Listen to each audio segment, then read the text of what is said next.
Oh, you didn't. There you go. There you go. Yeah. There you go. Yeah. Good morning. Morning. Oh, what a morning it is, Elliot. Hang on. I look white as hell. You are Have white I as always hell. just been that white? Elliot, look at your hair right now. You look like you have a what are the little poofs called? But he looks, I feel the poop. Hang on. There you go. Give it. There you go. Ooh, Slick. Do you notice he went like this? you kind of look like you should sing for Bad Company. Like I'm not upset you look with cool that. as hell, you know? Thank you. Listen, Thank you. You know, Elliot- he needs to be doing this more often with Elliot, us. listen to me. Okay, you are white. You're a white person. You are white. Very honky. Yeah. I am so white. What do you think's the whitest like food? Shit. You think it's Twinkies? Potato salad with grapes in it. Ooh, what about egg salad? That's pretty Japanese now. They own that. Yeah, they kind of crushed it with the The sandwiches. Japanese took over the egg salad sandos. What about white gravy? Country gravy, good contender. You know, I would say you're onto something with that. But I still think like adding either raisins or grapes where they don't belong. Ambrosia. Yeah. Yes, there you go. That is the whitest thing, which you love. I love it. So fucking gross. It's so good. It's so fucking good. gross. It's a perfect dessert for Thanksgiving. It's not I don't perfect. even know what that is. Ambrosia is basically fucking marshmallow fluff with Jello. It's so gross. Okay, wrong. It's marshmallow fluff with like fruit in it. So like pineapple And Jell-O. like Lots of there's Jell-O. no Jello. There's Jello. There's in it. no It's so gross, dude. Okay, maybe that's your Oklahoma honkiness speaking to you. They ain't been Jello in my ambrosia. Who's been feeding you these years? My parents are whiter than yours. Your mom's British, and my parents are still somehow whiter. Oh yeah. And you know the Brits, known for their gourmet cuisine. Mushy beans, banana pudding, and sardines. I woke up. This is how honky I am. My ass woke up this morning and I was like, you know, I want some cornbread. Okay, who wakes up fiending for cornbread? Cornbread Elliot? would be great My for wife. breakfast. My wife. Your wakes up. wife? Yes. Yeah, dude. And I got this Dave's. We're gonna get the taps and takes in a second, but allow us to talk real quick. I went to the meat market, the meat market, and they have like the Dave's Gourmet, and you know that Dave's is notorious for having the insanity sauce, like the first like overwhelmingly hot sauce, right? Yeah. It's the shit that when you were a kid, before like this became a big deal, people would put like a little dab on like a chip and be like, eat it. This You're ain't like, your daddy's hot sauce. yeah. And it would just be overwhelmingly hot, right? Well, they have the Dave's Gourmet line, okay? And the habanero one is delicious. It tastes like an elevated version of like a fire sauce from Taco Bell. And it's the perfect amount of heat. It's not too hot, but it has some lingering heat to it. Okay. So it's enjoyable. Well, I don't know if you've ever done this, but anytime anyone has ghost pepper anything, ghost pepper sauce, ghost pepper burgers, anything that you buy, ghost pepper chips, they're never that hot. Right. And since I was like, man, the habanero one is so well balanced, I'm like, this may be just a tad bit hotter, but still perfect.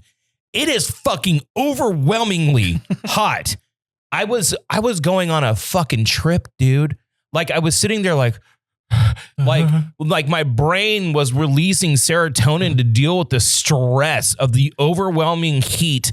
Like it is so hot that if I made like a whole pot of chili, like a teaspoon would be enough for the whole goddamn thing. So shout out Dave's Gourmet. Now let's get into it, Elliot. Right. It's time for Taps and Takes. That's right. Live, kind of, from Grog's traditional Irish pub at the northeast corner of Willinese. We're here every single Friday morning. Technically Tuesday, but Friday Pretty much morning Tuesday. is when you see it. And also, if you want to hang out with us during our live taping of the next episode of the Do Over Podcast, go ahead and go over to twitch.tv/The Do Over Podcast. We'll be recording live and streaming, or just follow, subscribe. That helps us out a lot. We're really trying to grow the YouTube. Everyone's on Spotify, and we appreciate YouTube. We love you, Spotify. We're almost a partner on Spotify. But Spotify. Just Oh, wow. Really? Mhm. That's awesome. go from Spotify to YouTube after. And Yes. Just go a little boop, boop, boop. We're trying to elevate. So if you're not subscribed on YouTube, please, we're asking you, just do it. It's free. All you have to do is just click that button. And then you can even put like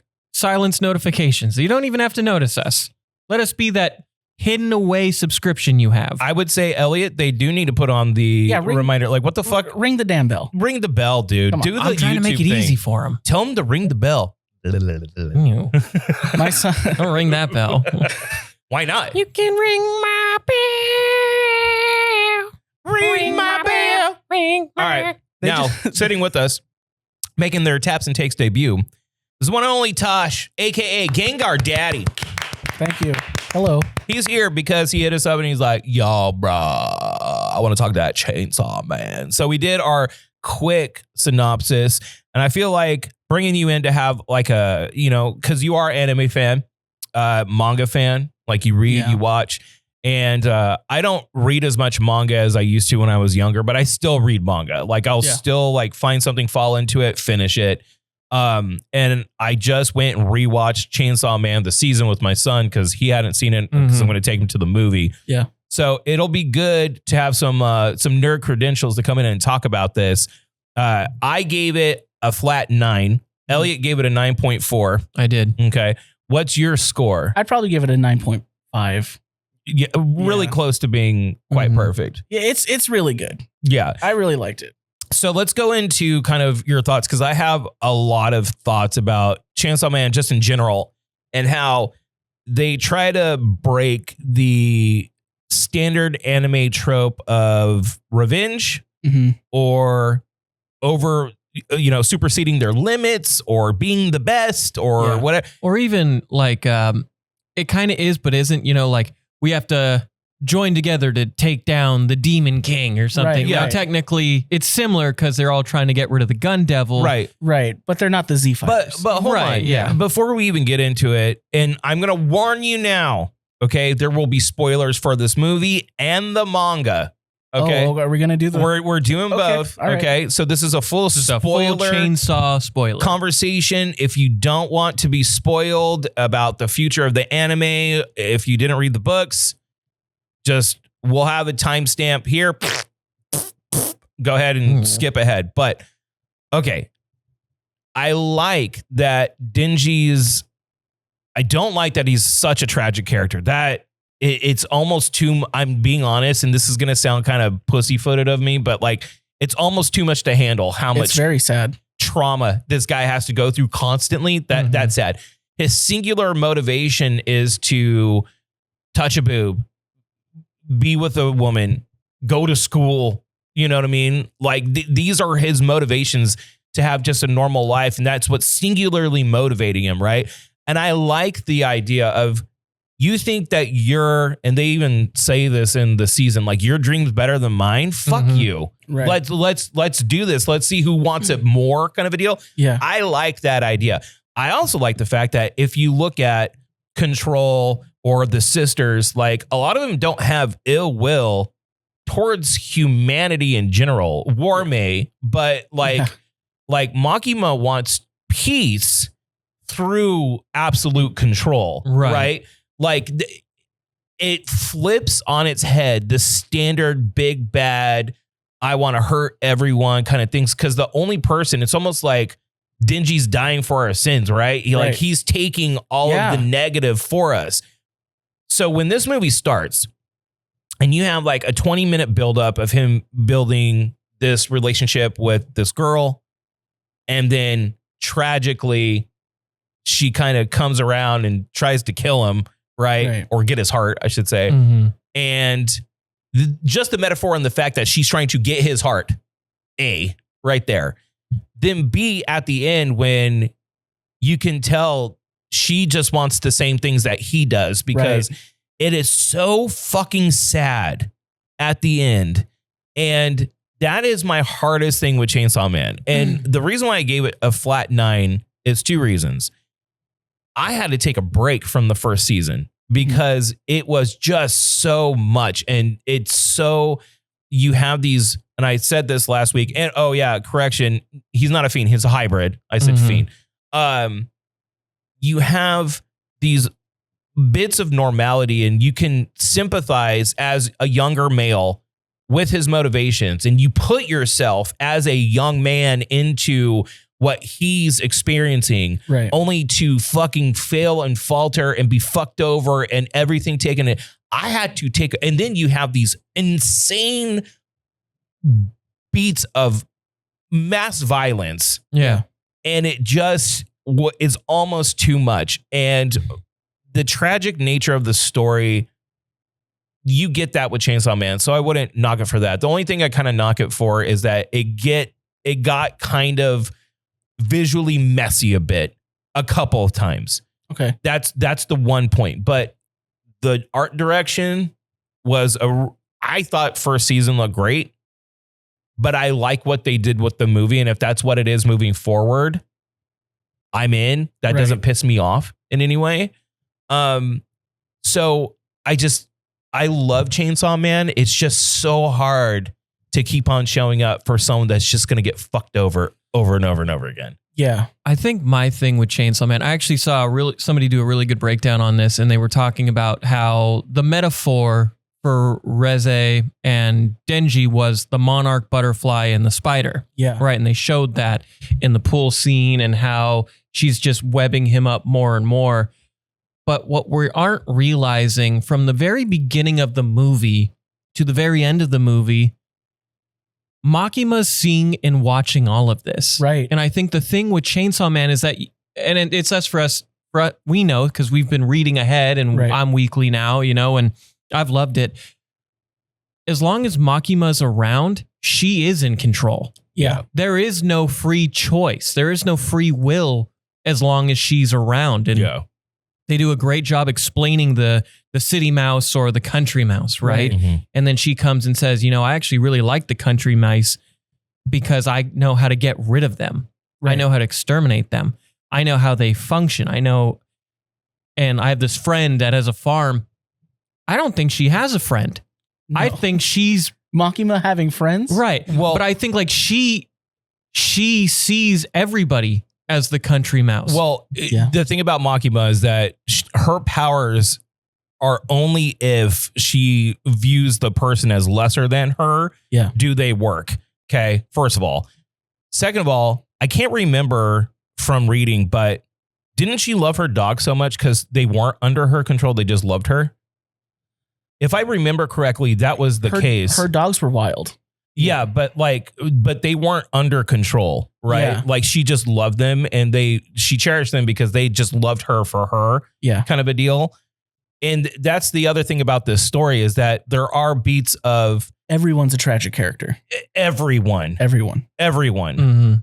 Fucking, and if you read the story and like it is literally like beat for beat, like what's the worst end? Yeah. At least Chainsaw Man 1. I haven't read Chainsaw Man 2 yet. Oh no. Not yet. So I started it and I was like, I need it to stack up because I didn't like the initial direction where it was going. Mhm. And I was like, okay, I need it to stack up because I need a full context before I start. You know what I mean? Mhm. I do like the fact that, all right, and spoilers, how he handles the Makima problem, Yeah. right? He eats her, but he doesn't eat her as Chainsaw Man, right? And she's what a primal fear, right? Right. Mhm. So controls, and it's a loose interpretation that the four horsemen of the apocalypse, if you will, but the primal fears, it's either control or it can be interpreted in Japanese as conquest, Yeah. right?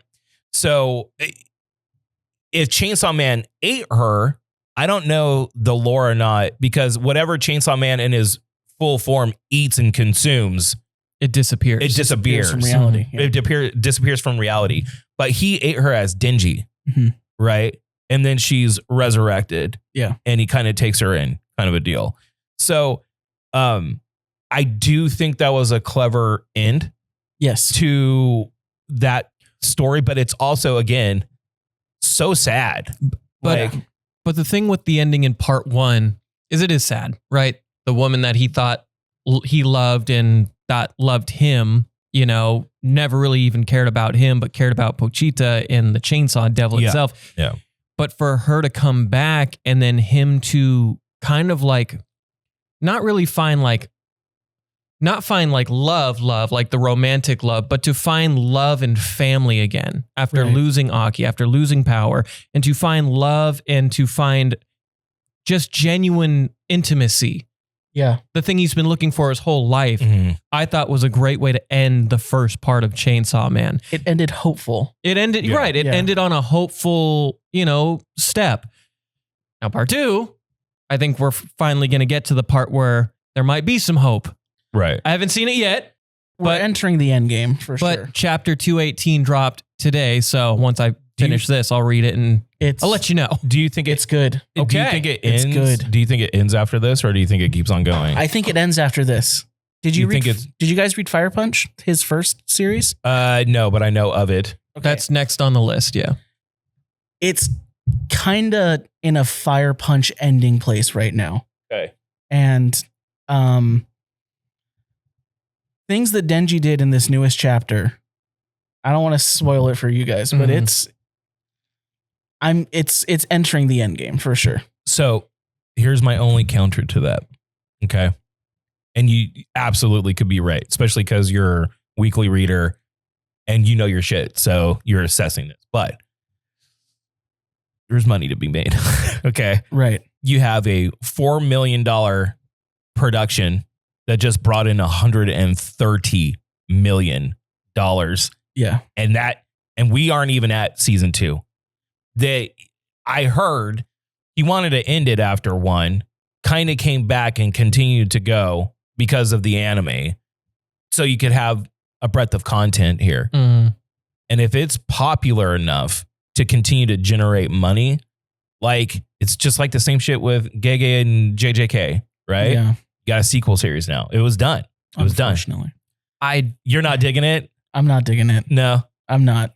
Like where they took it? Yeah. I actually just didn't like the ending of JJK. Really? Yeah. I was just sad at the end. What Really? didn't you like about it?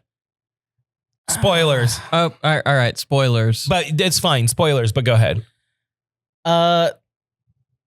I think it was stupid that Nobara came back and was like 4 chapters left, guys. And I'm like, wait, what? Wait, what? But that's kind of like the nihilism that Gege, like, you know what I mean? Like, I think it feels kind it's of almost like, George R.R. Martin E, right? I think what he's getting at, it feels kind of like an ass pull. Yeah. Yeah. And Nobara was a cool character to begin with. Yeah. So if you're going to kill her off. Or give us a little like, set us up rather than doing like the flashback thing. Yeah. 8 chapters in a row. Or drop morsels of hints, you know, and I get that. I think I could be wrong. I think that was like an apology for him killing off like the most beloved character in that series. That was kind of like, all right, fine. I'm going to do this, but I will do this for you guys. Yeah. Kind of a deal. It almost feels like that. Like how everyone was just, well, and also, you know what I mean? well, and the thing is too, like they didn't have I think one issue with JJK was they made Gojo so powerful Yes. so early. Yeah. And I get that's like kind of the point of his character, that he can't even feel human anymore because he's so Yeah. above everyone. But then after the Sukuna Gojo fight, they made Sukuna even more powerful. Yes. And I don't know if they had a way of, I don't know this, but I wonder if Gege was like, oh, damn, I don't know what to do. I don't know how to finish Sukuna now. No, yeah. Because he for threw the world at him, essentially. No, for sure. And I'm going to have a hot take here on this because you do have, you know, DBZ is famous for having this problem. You have a power scaling issue, Mhm. right? When someone is just so unbelievably powerful, like you have to just get someone that can go against him that's more powerful. It's the Mhm. Superman Right. problem. Like, how do you make Superman a god? And I felt like the way that he wrote Gojo's death, that his whole intention was to make sure his students could stand on their own and surpass him potentially. Yeah. I think that, and you know, he died in a way of, because if he didn't do all that shit, they would have lost. Like he had to throw everything at him. I thought it was done as good as it could be, right? But I like the idea of someone that's just so insurmountable Like, what the fuck do you do? Well, and how do you humanize that character? I feel like that's an interesting thing to try to solve. I agree. And I like that it took literally the world to do it. I think my issue with JJK, it's really just nitpicking, I guess. You introduce these characters, Megami and Nobara, as a part of a team. Mhm. And they're supposed to be with Yuji on this journey to defeat Sukuna or to get all the fingers so Yuji can have a happy life before he gets executed, right? Nobara's done within the second major arc. Megami's done in the third, and they both come back with 2 chapters left in the series. Yeah. Like, if you're going to introduce us to these characters and set them up to being a part of the team, give us more team moments with them. Give us more of their moments to shine rather than Megami shooting out Maharaga and being unconscious, then getting possessed, and then Nobara getting 1 fight maybe in the series and then gone until 2 chapters. Well, and I also think that Megami was a wasted character. Potential man. Potential man. Like they call him that for a reason. What he could do, what he could potentially do, how powerful he could have been. Like, you don't see that His paid potential off. was- You see that paid off through Sukuna. Right. His You know what I mean? potential was to rival Gojo. Mhm. Like, his clan and the Gojo clan literally were the ones that took out each other because those were the 2 who were the most powerful in the world. Right. Right. So I don't want to get too far off topic, but let's go back to the Chainsaw Man movie because it's made about $140 million. About 141. That's worldwide. Now, that isn't Demon Slayer numbers, but Chainsaw Man's a way more niche kind of property than something And like it's way Demon more Slayer. adult. It's way more adult too. But still, on a $4 million budget, and I'm going to end our conversation here with a prompt that I want everyone to think about and put your thoughts in the comments below or wherever you're at. Yeah. Let us know. So yes, money to be made. Before I get to my question, what are the big things that stood out about why this movie is so good for you? First of all, it was hand drawn, which was awesome. The Awesome whole to see. thing. There are some bits of CG, but the vast majority of it's all hand drawn. It felt like I was reading it. Yeah. It just looked like Fujimoto style the entire time. I liked that it wasn't afraid to be a slice of life at first. I like that about the manga in general. Yeah. I think some of my favorite Fujimoto stories are like his one-shots that are just sad slices of life. Yeah. Like Look Back and Goodbye Eri.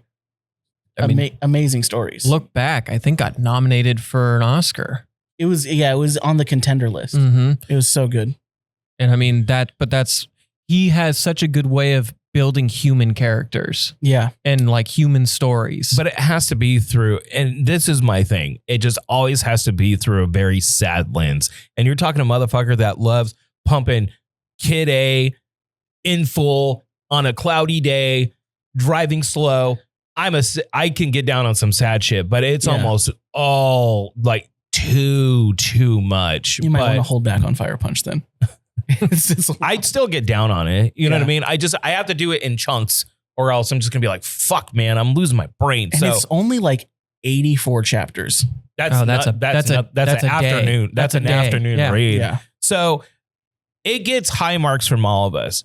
I think I would like to see Chainsaw Man get more recognition for as good as it is, because for me, reading Chainsaw Man was a cool experience because it legitimately made me laugh. Like the way it's written, the panel work, it is the first manga that had any humor in it that legitimately made me laugh out loud. That's a hard feat, especially when you're talking to like the Japanese sense of humor. It's not always my thing, but the way that this is done, because you are so connected to, at least for young men, young straight men, I should say. I'm sure there's some gay women that also feel the same way. Like, you connect with this character on a fucking different level, because when you're a 15, 16-year-old boy, that's all you think about. Yeah. All you think about. Well, and that's what you think will make you happy. Yeah. Right. And that's the only thing you think. And then you find out it's not. No. Right? Yeah. So there is beauty in that. But I would like to see it pick up more. But of course, it is a more adult property. The gore is great. The artwork is insane. Yeah. And this is coming from someone that did appreciate the artwork. I love season one's art. Season one's art, I still loved. So we're not on the hate train on that, but you should definitely check it out. Here's my prompt that I want everyone to think about. Now, I'm not saying it's going to change the game. Okay. But you have 2 animated properties coming from Japan that have grossed insane amounts of money. Demon Slayer being a bigger property. Okay. Mhm. But you have something like a $4 million budget, $140 million worldwide. This is before streaming and renting and shit like Right. that. So maybe let's just say it'll pass 175 million, whatever. Mm. Okay. The two of them combined are going to be over 900 million by Right, the end of right. it all. On a $24 million budget. Why have we not gotten, and it doesn't need to be anime-y, but why the fuck has Hollywood, I think that these movies they're taking so much money in Right. order to make that in order to break even, you have to, hit 600 million at the box office, right? In order to break even. Mm. Hollywood has to notice, like, why the fuck are we not getting Trigger or MAPPA to do an X-Men movie? Yeah. Because even if it's not like $1 billion movie, but it only costs 15 million to make, Mhm. and it makes 200 million at the box office, Right. why the fuck do we not have this? Why the fuck do we not have like sick ass, like, imagine like an Age of Apocalypse X-Men run, 3 movies, all anime, but still voiced by fucking A-list actors. Yeah. Mhm. Has the comic book style, but it's all hand drawn and gorgeous because you don't need to pull in $500 million to break even. Right. Well, and I think you'd have success, especially in the superhero genre, just because even if it didn't make a whole lot of money in the box office, My Hero Academia has made great movies Right. that have stayed kind of separate in the storyline, but also have been a part of the storyline. They've Yeah. done a really good job spacing those out. So superhero movies and anime would work perfect. You could get Bones to do it. They have the one who's been doing My Hero Bone movies. And on top of that, Trigger's done Star Wars now Which with Visions. and the next season of Visions come out, and they're Yeah. going to continue the 9 arc. Mhm. Well, and I think that's a future. Star they had Wars right one there. episode where it's from the perspective of the stormtroopers on the Death Star, Yeah. of it exploding. Yeah. And the art, I don't know if you've seen the previews or the clips of it. It's breathtaking. Yeah. It's some of the most visually stunning things I've ever seen. So, I mean, you're going to have more companies reach out, I think, at least to Trigger, because they've seen what they did with Edge Runners, Yeah. what they've done with Visions. They're a little more well known probably to the West Coast, but MAPPA as well is becoming that new full table I think for sure. my problem is these seem to be ancillary value things on streaming platforms. I want to see like a major movie. premiere movie Right. Well, come and out. especially like you were saying, like get a Marvel property with an anime. Deadpool Samurai is a Shonen Jump series. Yeah. That was fun. I mean, X-Men had an anime and it was Yeah. sick. Yeah, no, Yeah. they, It was they sick, did, honestly. They did that treatment, but I think the problem is for Western audiences, it's either too anime or I'm saying like stick with the style, but make it beautifully hand drawn. Yeah. Because they know how to do that shit, and give me an actual like fully whole ass in movie on like a main stage, promote the shit out of it, animated movie. Because when they did Big Hero 6, which is kind of like a niche Marvel property. Yeah. This is years ago. I was like, oh shit, this is going to be the payoff. Why the fuck not? Like, Right. why It was a good movie too. Yeah. Good movie. Why can't we have an X-Men in this style? Like, Yeah. what? It's easier to do. Now, I know live action is everything great, and there's still like, but I feel like Hollywood's going to start noticing that the divide between has to be live action and animated is now bigger than it's ever been. It's popular. Especially when everyone is saying that like Into the Spider-Verse is like some of the best movies. It's the best Spider-Man movie made. absolutely. Yeah, the top 2 Spider-Man. Well, on top of that, you see Spider-Man getting success. The top 2 Spider-Man movies, people say, I think I might still put Spider-Man 2 on top, but that's just me. Not me. I'm just a millennial, right? Then you have X-Men 97. yeah. Huge Huge. success. Yeah. Awesome. And on top of that, it's not Marvel, but Invincible. Yep. Like you're seeing these huge successes in animation and animation stories of superhero properties. Yeah. And even it's a video game, but people are loving it. Telltale just dropped Dispatch. Yeah. People which love. is blowing up, Right. by the way. So, I mean, animation and heroes goes hand in hand. So why not try it on the big screen? right. And you can get away with more in animation than you can in live action. Yeah. What works in anime may not work in live action. Cowboy Bebop is a perfect example of Right. that. You know what I mean? Like the crazy angles, the phonetic fights, and like you have way more freedom in an animated platform. And I always circle back. I'm like thinking like Star Wars, right? I'm like, go back and watch the Clone Wars, like the later seasons of the Clone Wars, and look how sick everything is. Like the design of everything, like even Right. the Jedi. And then go and you watch the movies, and like the Jedi are almost bland. It's Yeah. like bland in comparison. Dude, you have just- more freedom. And we say this and we can end on this. Just go back and watch Gendy Tarkovsky's Clone Wars. Random Jedi look like the most badass characters on the planet. Yeah. And they're jumping off one spaceship into another and hijacking a separatist spaceship. You don't even know that guy's name. Yeah. And it's just like, dude, this is awesome. And see, that's the thing. I call it comic book logic. This is the end of this discussion, but comic book logic, you don't need how like most audiences need to be, the Western audiences a lot of the time need to be spoon fed shit, Yeah. right? Or if something doesn't make sense, they're like, I don't understand. Comic book logic, it's like, okay, I'm in. You can have 2 pages and they're Exactly. like, oh, everyone went back in time and did this. And you're like, cool, I'm in, Yeah. let's go. You get away with that in animation too. You don't need everything to be perfectly make sense or, physics has to work. Like everyone's just, okay, cool, let's go. You get away with that to where you don't have to do all that setup and all this shit in a live action format. I'm just saying that I feel like it's a missed opportunity if Hollywood themselves do not start sourcing out these big anime studios or maybe creating their own with Japanese talent Yeah. to take over some of this stuff, because obviously there's a fucking audience for it. Well, Yeah. Could you imagine like Science Saru, like the Don Company and Devilman, doing like a Deadpool movie? That would be crazy. That'd be damn, I didn't insane. even think about that. That would be sick. That would be insane. Or like even because Shueisha made the Deadpool manga, a Chainsaw Man Deadpool crossover film, like that would be crazy. and like what you can do. You're cooking right now. I can't lie. You're cooking. But look, what you can do is kind of just crazy, and you can do it with a low risk factor. Yeah. You're not risking $100 million. You're risking Right. maybe 30.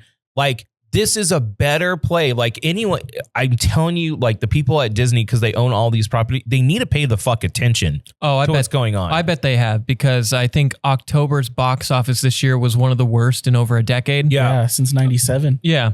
And I mean, the movies that kept it afloat weren't the big movies. They were Black Phone 2, Chainsaw Man, and people bleeding over from Demon Slayer Yep. the month before. So I think, and you look at not even that, you go to China, because China had, I believe it's called Neba 2. Oneja too. Neja. Neja Neja. 2. Highest grossing animated movie of all time. Yeah. And it's now on Netflix. And it's a Chinese animation. So Chinese animation, Japanese animation are dominating box offices. Right. And it just goes to show, rather than, suppress it, rather than run from it, learn from it. Yeah. Build from them. Embrace it. Embrace I it. would, if this was 15 years ago, I'd be like, that's a horrible idea, because people still had the stigma of like, that's animation. Sure. I'm not going to show up for that shit. Hell, even like 5 years ago. Yeah, we're Yeah. past that. Mm, like yeah. people will show the fuck up. Maybe not in mass for like a huge Avengers crossover movie. Maybe not that, but the core fan base and other people and younger kids will show up for this shit. I'll tell if you what, give them Infinity Castle Part 2 is going to make just as much money. Yeah. Well, and what's stupid is that I heard that they were going to make the Marvel Zombies show. They're going to make that a full movie, and it's set up to be a movie. And they didn't for some reason. That would have been a fun ride movie. That show, It was flopped. frustrating. Yeah. Thank you. I'm glad I'm not the only one who feels that way. I think the most frustrating part is the trailer was so good. Yes. The Baby Metal song, it Mhm. was just a good trailer. It was. You know? It was No, too it was good of a good. trailer. Yeah, it was Yeah, good. they Yeah. hyped us up too much. The trailer was pretty fucking metal. Yeah. You watching, you're like, oh, okay. You're like, cool. oh shit, what am Yeah. I getting myself into? and then just Thor gets one shot. Yeah. Hulk gets one shot. I mean, the two of the strongest beings in Marvel, powered up, mind you, get wiped. Just wiped. Blade Knight, God, that was cool. Following him and then him just getting and then just skeleton. Yeah. And even one-legged Black Panther I know. takes out Thanos, and you're like, dude, this is awesome. And then where you're like, just like nothing. Crazy. And it was a stinker. A stanky. It was stinky. It was stinky. It was there's good 6s and then there's bad 6s. Yeah. That was a bad 5. Like Zombie Namor, like it had its moments. Zombie Namor was like the Aura King. True. Is crazy. I think that it shows kind of not distrust, but they're not confident in some of these things. Yeah. And whereas before we would be like, oh, hell yeah, streaming, we're going to have access to this, is going to be tight. It almost feels like they're making these things as fodder for people to stay on the platform, when it's like, dude, put a little bit more effort into it and like give things a 2-week theatrical run. And I know that costs money and distribution and all this, but look, give me 2 weeks in a theater, then make it like Netflix is starting to do this. They're going to do it with Stranger Things final episode, right? They're going to release it in a theater. Well, they saw how well it worked for Demon Hunters. Yeah. Demon Hunters. So it's like, okay, release it. Few days later, it's on streaming. That's just money waiting to be made. And a lot of people want that experience. Like, do it. You know what I mean? Like, do that. Well, we're going to get to movies where streaming took them off a theatrical opportunity because we should have gotten Roadhouse. Anyways, thank you very much for coming in and talking some shop on the anime sphere. You want to stick around? Sure. You can if you want. You have anything to do? No, I'm good. All right, we're going to take a little break. We'll be right back. We're going to have to get through nerd news quick and then sports. Ready? Okay. We're going to have to rapid fire some of these because we went and we did the whole Chainsaw Man review. We weaved out. Yeah. But there are some things that I want to talk about that is imminent. Doomsday trailer supposedly is supposed to be premiering before Fire and Ash. Fire and Ash. Avatar. Which I'm actually excited for Avatar. I like the Avatar movies, but I think they're fine. I think they're more than fine, but okay. I don't think they're world breakers like Eddie thinks. I think they are. Yeah. They're some, I think, aren't they the highest grossing movies of all time? They are the highest grossing movies of all time. Let me ask you, this trilogy, which is set to come out, and let's say it's as good as 1 and 2 are, would you take that trilogy over Lord of the Rings? Hold up. What were you going to say? I thought 2 was just okay. Thank you. I thought 2 was cool because I you know me, I'm a lore guy. And I like if you're going to do sci-fi, I like showing me how the world works. Yeah. It's a moon technically, but I like that. So I can get down on that shit. However, Doomsday trailer, supposedly someone has seen it and they said that it really focuses in on, and you see a lot of Doom. Nice. You'd hope. I hate you, Peter. I hate you 3000. I hate you 3000. You see a lot of Doom. It's like, okay, actually, I hate you 3000. Yeah. That's pretty good. Actually, Peter. Do you think this is the most important trailer to ever come out? If Marvel needs this to be a $2 billion movie, then yes. Yeah. Because look, if you drop a sick ass trailer that gets everyone excited, all they're talking about is how hyped they are for this movie. If this trailer sucks, people are going to be very sour because Marvel has been really hit and miss for a bit now. I agree, but I think about how much pressure they were under with Endgame. Yeah. And like they had to stick that landing. And I think they did. So I feel like the trailer for that one, at least for at the time, was like, this has to be the end all be all, the perfect trailer for the perfect finale. But here's the difference. When those movies came out, they were at the top of their game. True. They've been struggling since that. True. And they need to get people back. They need to bring us back in. Yeah. Exactly. The I'm in, let's do this kind of thing. That needs to be everyone's kind of reaction to not only what they're setting up, but RDJ's Dr. Doom. You know what I mean? So if they do that and have a successful trailer, that's all anyone's going to be talking about is how hyped they are for this movie. If it sucks, then it sucks. So let's go. We already talked about how much money Chainsaw Man, so we'll go to the next one. Stranger Things Season 5 not only gave a new poster, but also debuted a new trailer leading up to the final season to start this month. I think it looks fantastic. Trailer looks great. Yeah. But this brings us to the next story, and I have a speculation about this. Oh, you didn't want to read the extra part of my note? Reacts as I wait for him to tell me how I haven't caught up to it yet, but that's not the strangest thing. You fucker. You do need to catch up though. Well, it's crazy they haven't. Well, I have it. Now it's perfect. I've timed this perfect. Did you not watch season 4? I watched the first 2 episodes. I have 3 to, I think, 8 to watch. Yeah. And then, brother, same. Setting up myself perfect for this season. Season 4 is one of the single best paced and told stories of television, period. And that's what I've heard. I've heard it's phenomenal. I got so burned out on season 3. Yeah. Well, here's the thing. Season 1 was just lightning in a bottle. Season 2 is like, okay, we're trying to continue this story. Season 3 is like, okay, it's fun. Season 3, I thought you could have ended the show right there.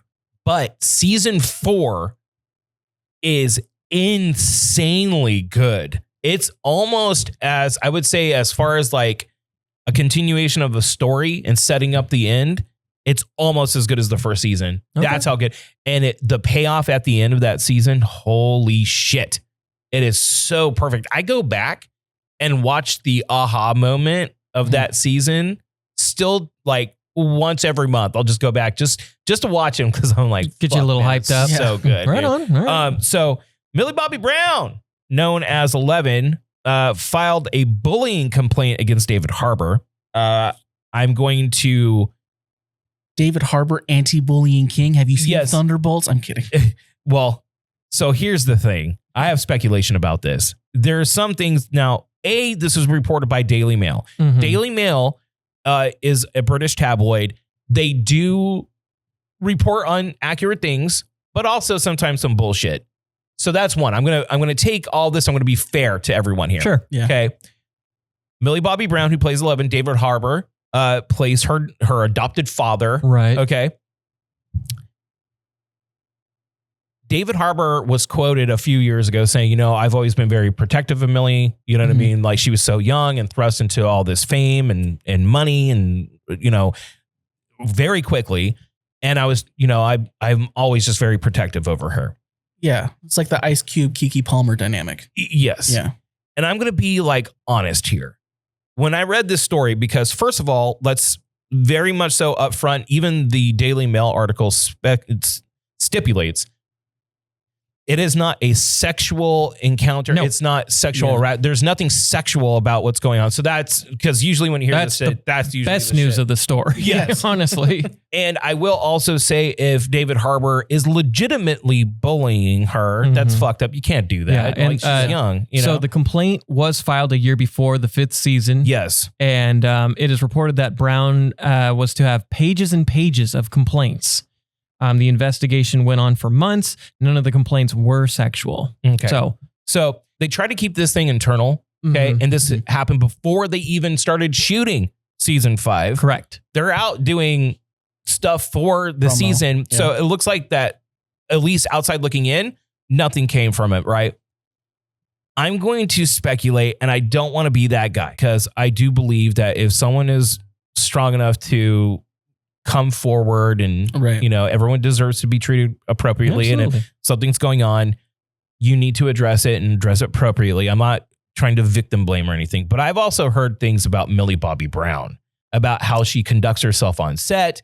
There's been some things. And if you think that you are a young, famous actress who, not typecast isn't the right word, but her other acting is not that strong. Like if you've seen her in other things, she's not that strong of an actress, but she was a mega hit in this show. Easily her best role is 11. Yes. You can say that. And there's a couple things happening. One, you're young. You think that you're the center of this television show. And on set, a lot of people rib each other. You have a bunch of different like artists, like weird actor types here, probably dark humor. Right. Or if someone isn't kind of up to snuff on what they're doing, veterans will try to help them. Mm-hmm. And I can definitely see a scenario that if anyone like tells her no, or that like this was not right, she can be like, well, I'm being bullied. Because from what I hear, and like, look, I don't know industry insiders or anything like that. I don't. But from what I hear, that there is definitely like a generational gap on how to behave now on sets, that things are a lot more baby gloves. You can't kind of be how it used to be. And like, look, I'm all for adapting to new times, being respectful people. I get it. But you also kind of have to have thick skin when you're working in an ensemble cast with so many different personalities and peoples and types. I could see that this was a nothing and that she was just being a little diva. Well, I'm curious as to when all of this was actually happening. Was this happening when she was like 17, 16? Was this happening when she was like 18 or 19 or even 20? Because it says the claim was from about a year ago, before the 5th season finished filming. So was this like, because if it is like 2021, you are still very young. And like you mentioned, you are one of the biggest stars of one of the biggest shows Netflix has ever had, if not the biggest star on the biggest show Netflix has ever had. So, but also, like, I don't want to be the one that's like, David Harbour has also had stuff from his past. Yeah. You know, so he's not perfect either. No. And so maybe a part of his old past came out, you know, and it was a blurt and maybe that. So I don't know. I could see more of a scenario in which he's protective over her and giving her some tough love and how she got sensitive about it. Like, I could see that being. I'm hoping that's the case. I think that's the case, bro, because if he was this would have been an actual huge story if there was some really bad improprietary. No, I don't. You're asking the wrong word, Smith. Yeah. If there was like actual issues there. Yeah, like inappropriate behavior. Like inappropriate behavior, or him literally like saying, you fucking bitch. Right, like, if there was like a story of him cussing her out, that story that would have come out. Would have gotten way out earlier. I could see him being like, honey, are you sure you want to adopt a child at 19? You know? Like, I could see him trying to be more of a fatherly role to her, and that either hurting her feelings, or she's like, I'm Millie fucking Bobby Brown. And like, look, there are things where people have talked about her behavior on set, about how she feels like her shit don't stink a little bit. So I'm not trying to blame her. I'm just saying I could see someone trying to look out for her and then them being a little too sensitive over the situation. And the timing of this coming out couldn't be worse. Well, but dude, this is why it seems weird. This was a year and a half ago.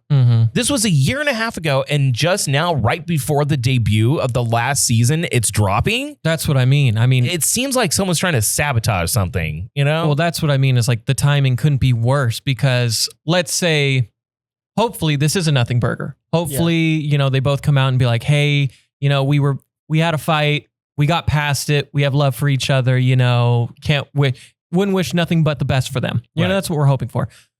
But what if, say, this season goes on and we get another story and it's more details, or it's another filing and maybe it's on David Harbour, quote unquote, bullying somebody else, you know?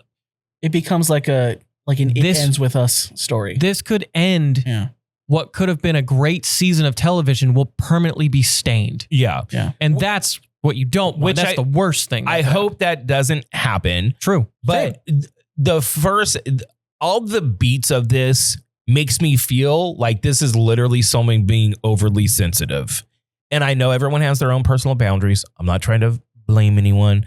I'm just saying that from what I've heard about her and just being real about the fact that she became famous at a very young age and rich, and she's trying to be respected as an adult, and maybe sees the writing on the wall on her acting career after this, because it's like, what do you do after Stranger Things? It's your claim to fame. Like, after this, where do you go? Well, that's not just her. It's the other actors too. I know, but a lot of those other actors have it, like they're good, right? She is not the strongest actress, dude. She just isn't. Like, she's good in Stranger Things, but she's not a strong actress. Yeah, it was like in season 1, she had like a couple speaking lines. Yeah. You know? Yeah. So like, we'll have to wait and see how this. It just seems weird. Like the timing and everything on it just seems so weird. It's like someone's specifically trying to sour the punch a little bit. Yes. If you know what I mean. Like someone's trying to do something here and it's odd, especially since it was so long ago. Like if this was filed like 2 months ago, it's a different story. Yeah. This was almost 2 years ago. Right. So it's like, anyways, Predator Badlands, from critics that I respect, have come out and said, look, I wasn't sold on this shit, but I'm going to tell you right now, this shit's rad. All right. Okay. That's what we want. It's interesting. Dan Trachtenberg's fucking crushing right now. It's coming out this week. By the time you're watching this, it's out. I'm going to go see this shit because I'm fucking pumped. A lot of people worried about the PG-13 rating. I was a little bummed. I'm more bummed than worried. There's no human violence because it's all synthetics and, Predator. And they all said that it's super gory too, still. Okay. So fucking, I'm in. Fucking Predator Badlands. Predator's fucking high. Stocks are high, dude. Oh, yeah. Here's a funny story. I want this. I'm so bummed about this story. Okay, go Because ahead. I've been trying to talk you into watching this movie for over a year. Just do the story. Do the story. Doug Liman wants to compete with Amazon by making his own sequel to Roadhouse. Doug claims he was supposed to have a theatrical release, which totally should have, and Amazon instead went direct to Prime instead.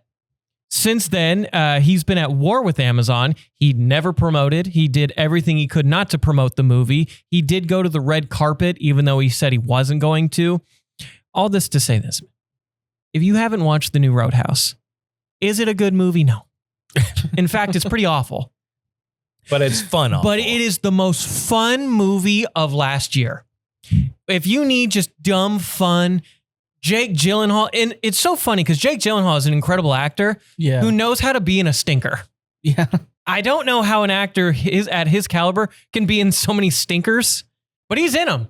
And they're great. And you know what? He acts his ass off in all of those movies. And the work he put in to be that shredded for it, he deserves praise. The movie is terrible. But Conor McGregor and him have great chemistry. And it's an awesome, stupid, fun movie that everybody should watch. Here's my question. And they should have made a sequel. They are making a sequel. Amazon's making a sequel to Roadhouse. That article already dropped. Mm-hmm. My question is, how would you even make a sequel that you don't own the rights to? That I don't get it. Anyways, it's a weird story. It's a weird story, but just make it happen bring back McGregor, bring back Jake Gyllenhaal. Let's have fun. It's like Guns Akimbo. Did you guys see that? Yes. Daniel Radcliffe. Yeah. It's like a bad, fun movie. Right. Yeah. I'm going to really quickly go through these and then go to the final question. Fly through them. Okay. Godzilla -0. Hell yeah. Peak has returned. Okay. Scream 7 coming back. Sydney's back with Ghostface. Because all the other actors on the reboot kind of all either got fired or fucked off. Welcome to Derry. Third biggest opening in Warner, not Warner, but HBO's history. Gnarly second episode. Really? Gnarly. Not my thing, but Elliot's liking it.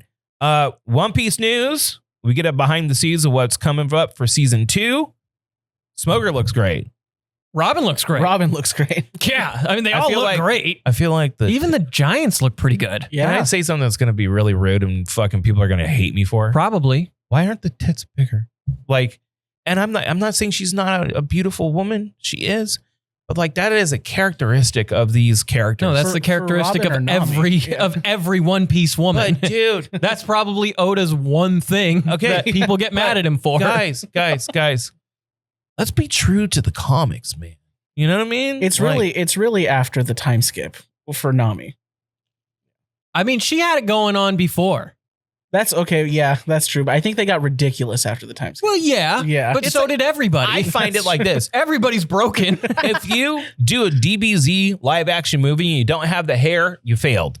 If you're making Robin without the boobs, what are we doing here, man? Is it even the character? I'm just saying. So you can go ahead and send your hate mail in the comments below. Okay, we're going to end on this story because this is actually pretty big. I've heard a lot of people before when this was coming out. To give you the long and short of it, Warner Brothers is obviously up for sale. Mm-hmm. Okay. Paramount were in early talks and have put in 3 separate offers. They denied each offer. Then other people started getting in. Apple got in.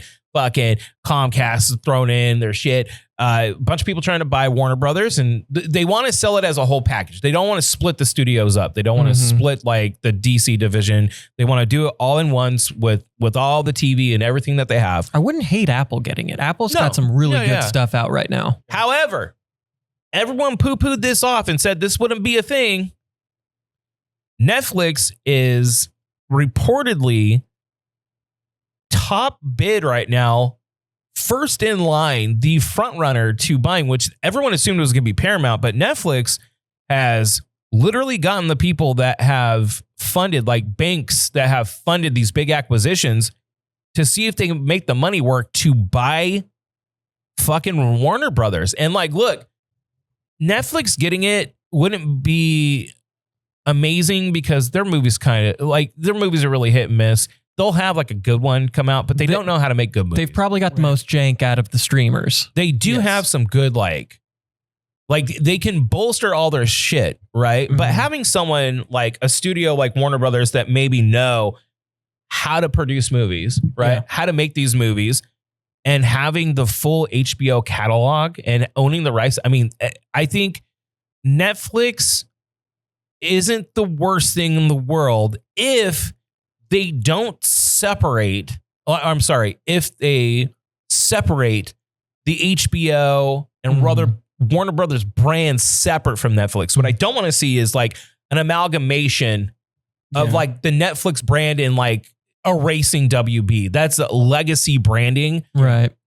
If you buying these properties, still keep the studios in place to have the people there to actually make good movies, because we've seen some big attempts from Netflix and they kind of didn't do too well. I think, who I'd like to see, even though I think they have way too much money as it is and they haven't done anything really with anything they've bought. And the only reason I'd want to do this is I wouldn't be upset if Amazon and Prime got it, just because I would love to see an Invincible DC crossover. Yeah.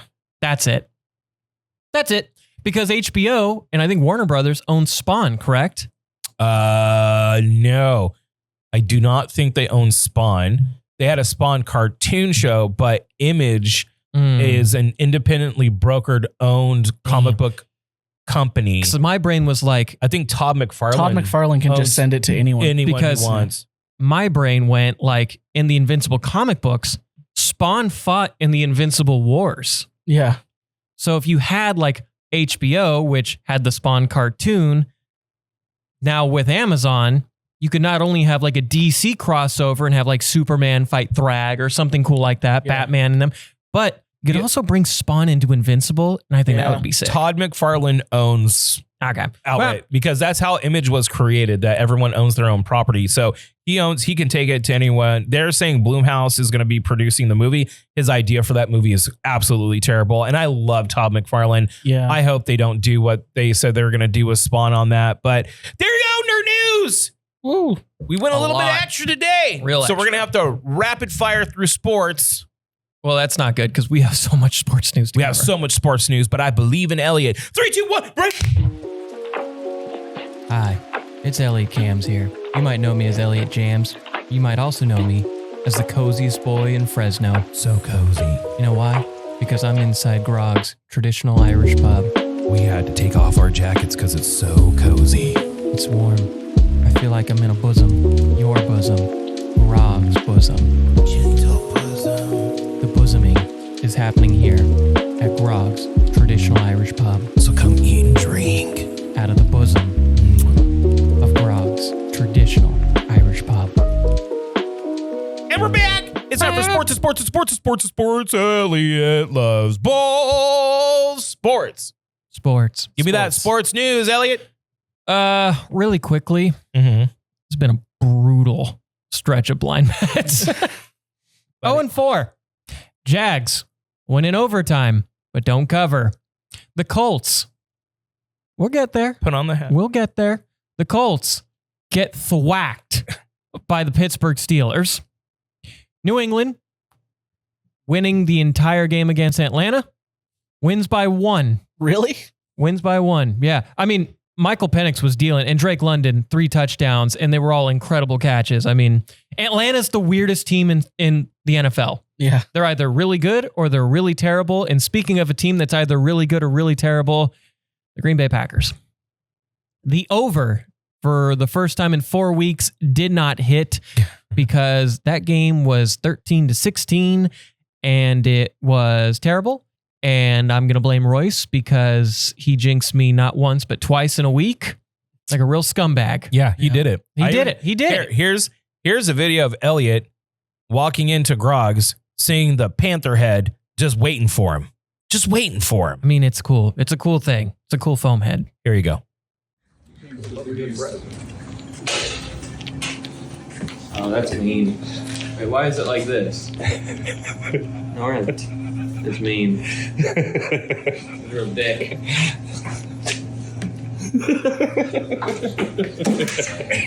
Nah, Roy's a real dickhead for that one. Yeah, so that's what we're going to start with. These damn Packers, man. Mm-hmm. I'll tell you what, man.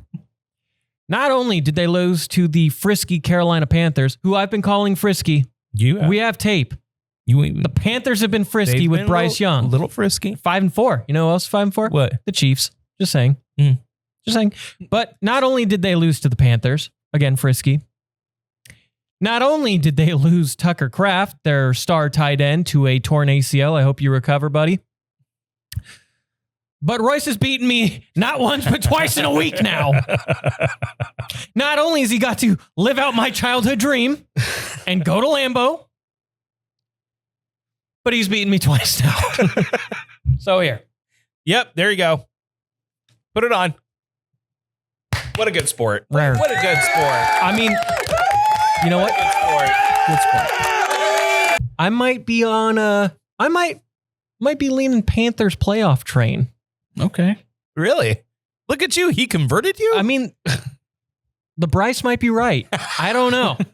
He was terrible, but they keep winning. Enrico Dowdle, the running back, stud. Yeah. Real stud. Yeah. Real stud. And plus, great colors. Yeah. I don't know. It was a stupid week. It was a stupid week. But it's okay, For Elliot. stupid sports. But you're a good man, though. That's what matters. Yeah, I am. I mean, your football prognostication picks, not so great. But you are a good man. No. You know? We're going to get to that in a second as well. The Chiefs are 5-4, much like those Panthers. As Josh Allen and the Bills outclassed the Chiefs, they were dominant from beginning to end, really, for a lot of that game. The only reason why the Chiefs had a chance was because they had a doink to end the game. A doink. A doink. But give a lot of credit to the Bills. They know how to beat the Chiefs in the regular season.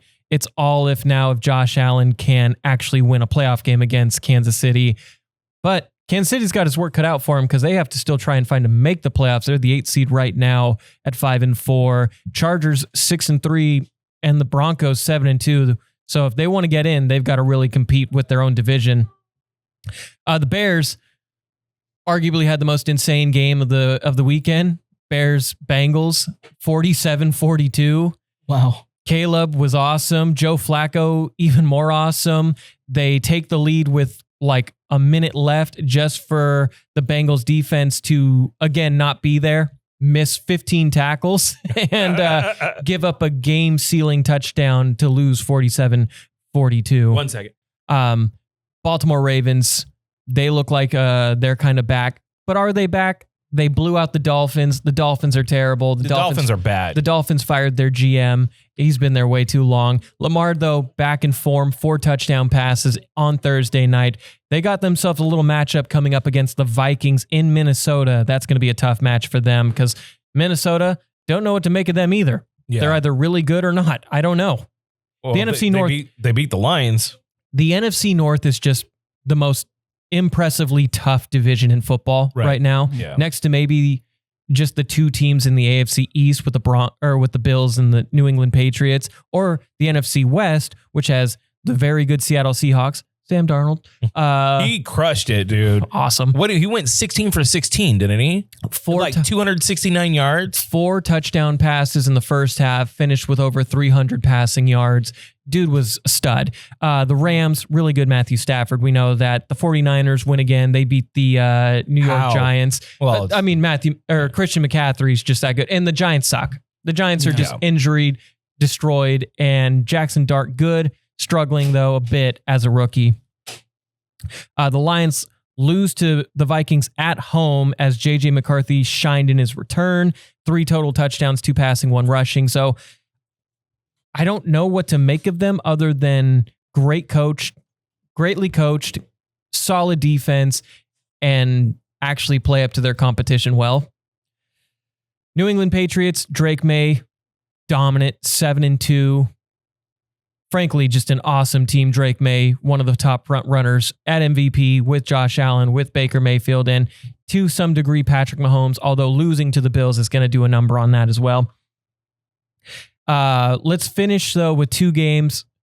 We mentioned Seattle, Sam Darnold, awesome. And you know I'm a Darnold guy. And I've been a Darnold truther forever, and validation all on me. The one thing I've been getting right this year, Darnold's the man. But the biggest story is Jaden Daniels, star quarterback for the Washington Commanders, had one of the most gruesome elbow injuries I've ever seen, and I hated that I saw it because it was disgusting. Yeah. And I hope you recover, buddy. And it's just miserable that it happened, especially in like kind of garbage time. And people have been arguing like, you know, the game was out of reach. He shouldn't have been in to begin with. But you look at what Bo Nix did, down like 30 points against the Giants a few weeks ago and came back and scored 33 points in the fourth quarter. Or, you know, just like you want to have good film going into next week. So I see all points, but at the end of the day, hope you have a speedy recovery, Jaden Daniels. And then Dallas Cowboys. Now, the Dallas Cowboys, great offense, terrible defense at home against a backup quarterback in Arizona. You'd think maybe they'd play pretty well, right? Mm-hmm. Only for a hypothetical friend group to hypothetically all pitch in a good amount of money, hypothetically, only to realize the last time this friend group hypothetically put a bunch of money in together for the Cowboys was against the Cardinals. And the Cardinals, that time, dominated the Cowboys. And you know the funny thing about history? What? Hypothetically, does it repeat itself? It's repeated itself a lot. So hypothetically, even though this friend group might be on a bit of a heater with teasers, all lost a lot of money. A lot.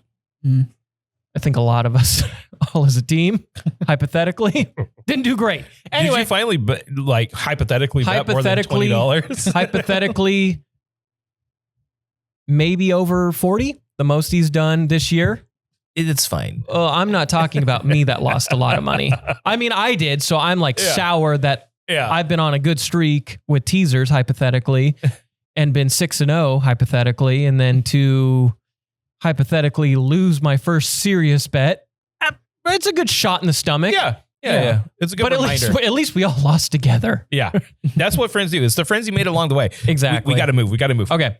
Got to talk about one of the best World Series we've had in recent memory. Yep. After going up 3-2, the Toronto Blue Jays lose Game 6, all goes down to Game 7, take the lead early, only for the Dodgers to battle their way back to grinded it out to go back into extra innings where Will Kane, or I believe his name is Will Kane. Yeah, Will Kane hit a solo home run to take the lead in the top of the 11th for the Blue Jays to get a man on third. And unfortunately, it was not enough to get them home.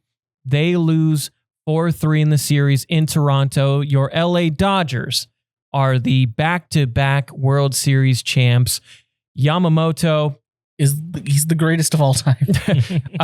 Yoshinobu Yamamoto picks up the series MVP after an insane Game 6 where he had 6 strikeouts, 6 hits, and 1 earned run. And with basically less than a day of rest, goes back in for Game 7 to be the pitcher that gets them out of the pinch, closes it out. So congrats to them. Yeah. Breaks my heart for Blue Jay fans, breaks my heart for having to be within an inch away from winning the series. An inch away on a play at home plate. And instead, the Dodgers do just enough to grind out the win and win the series. Well, we're going to end on that story and then go to this. You ready? What, are we doing fantasy real quick? Yeah, we need to do, because they're opening up. We got to get out. No, I get it. Just Jake Paul, Gervonta Davis fight officially canceled due to new civil case with Tank Davis and I was going to say, because he wanted to fight back.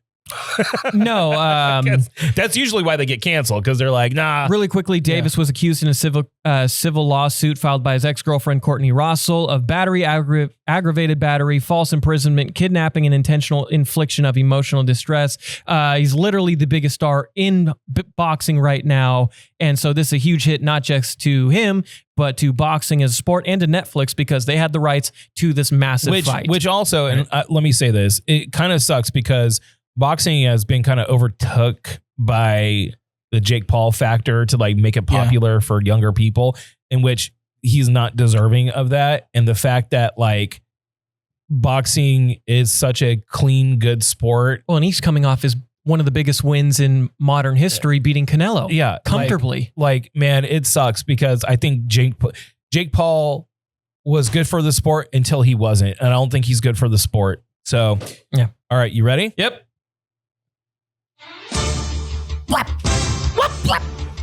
Wah, wah.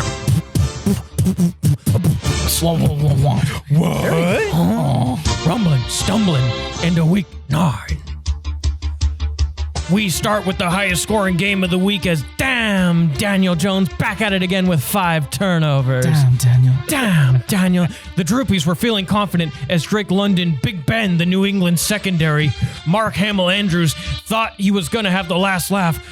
But that wasn't until Brock Lesnar Bowers F5 the Droopies into a monster deficit. It was all up to one man. Samwise the Darnold took on the challenge head on.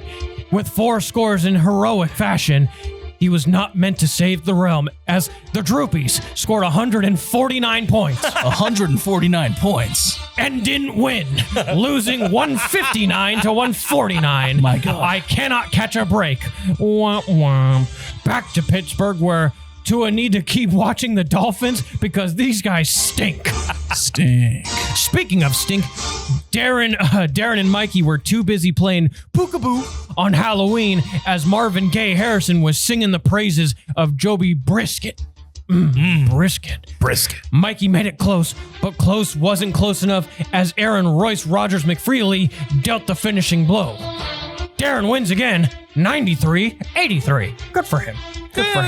We go to Buffalo, where Joshua Tree Allen was trying to turn a new leaf against the Asshats.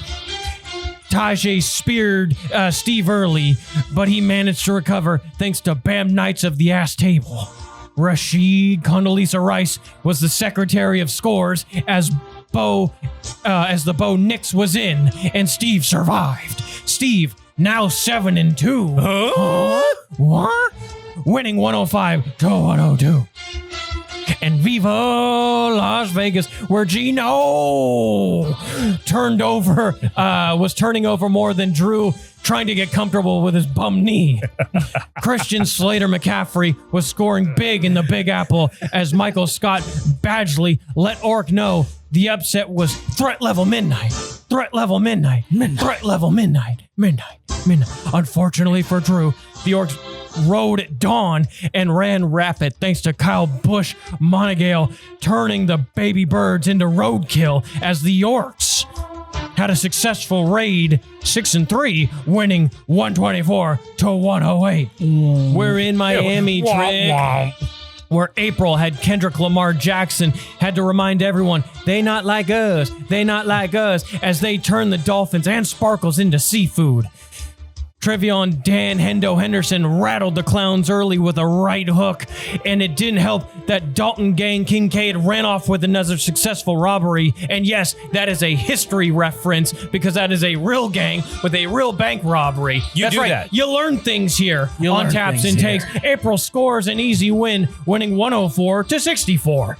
To Tennessee, where it ain't always pretty, but it's enough as Colleen and Tim had a mud match. Tim was desperate as Curious George Kittle tried to make a monkey out of Colleen's team. But sadly for Tim, that was the best it was going to get, as even with a player on bye, Colleen did enough as Josh Brolin Jacobs getting it dune on Sunday. Colleen survives a stinker, winning 70 to 68. Oh dear. To the frozen tundra, where Royce was literally living out my dreams, as Rico Rodriguez Dowdle was tromboning the Eddies and the Packers with 2 rounds and 2 pumps. Eddie tried calling in Debo on Sunday night, but sadly for Eddie, you think you win some, you lose some, but you live. As Royce made live Eddie to fight another day. Yeah. As he made Eddie his Chamir Dyke for the night, letting him know that he was going to need a Kenneth Walker after he was done with him. Royce is 6-3 and living his best life and taking it out on the Betties and me, winning 111 to 106. Didn't even offer for the invite to Lambeau, by the way. Hey, know you're a Packer fan, know you're a great guy. Hey, you're going to spend some time at Hobbs instead. Yeah. You're not going to go. And finally, we get somewhat of the saddest upset of the weekend. I know mine was the worst, but we had an even sadder one as Sal did, in fact, not get his free win over Jess. Oh. Caleb Presley Williams Very Sal of him. cooked the Bengals and Sal with 4 scores. Even when Sal T. Higgins up Jess for a loss, it didn't matter, as Sam Elliott Laporta was sort of disrespectful as he thrashed Sal, just like a Dodge Tumbler. And his dreams to being legit. Because when you drive a Dodge, you got to get out of Dodge. Jess gets the upset of the week, taking down Sal 120, 115. Your rapid fire weeknight recap. Woo! Done. There you go, baby. We spent 40 minutes talking Chainsaw Man. Dude, listen, there could be worse things to talk 40 minutes about. That's fair. Okay. That's fair. And I also want to say, complete bullshit that I lost. I put up 150 points and I lost. I know. I feel like what am I it hurts supposed me to do? more. What am I supposed to do? There's nothing else you can do. There's nothing we can do except sign off. And you know, I was looking because Jalen Hurts had a bye week. So I put in Geno Smith. I'm like, you just need to have the best game of your life, buddy. Didn't have a bad fantasy game. He had a good fantasy game. Yeah. But he still stinks. He still stinks. Anyways. Yeah. Still smelly. He stinks. He's still stinky. He stinks. Thank you so very, very much for checking out Taps and Takes live from Grog's. Thank you to Grog's Traditional Irish Pub at the northeast corner. Will and East. Come and be cozy up in here and get yourself some drinks. All right. And she started. Yeah. They're starting right now. We are rudely impeding on them, not the other way around. That's the thing. We're rudely in the center of Grog's, taking up their patronage space. These 3 tables, the universe. And we're the center of it. Anyways. Tosh, thank you very much for coming in. We appreciate you, We'll have you back in the future, and maybe we'll end this episode with a little bit of a track. You want to drop a little track? Sure, I'll drop a little. Yeah, we'll drop your links right here. You can go and check them out. And we'll be back next Friday. Hopefully, if Elliot doesn't decide to leave Fresno forever. I might just pack up my old sack. Yeah. Just go. Little might hobo, just go my little hobo my pack. old sack. Anyways. Just go. You're the flick meme. Walking away. Until next week, gotta go. Love Subscribe. you. Bye.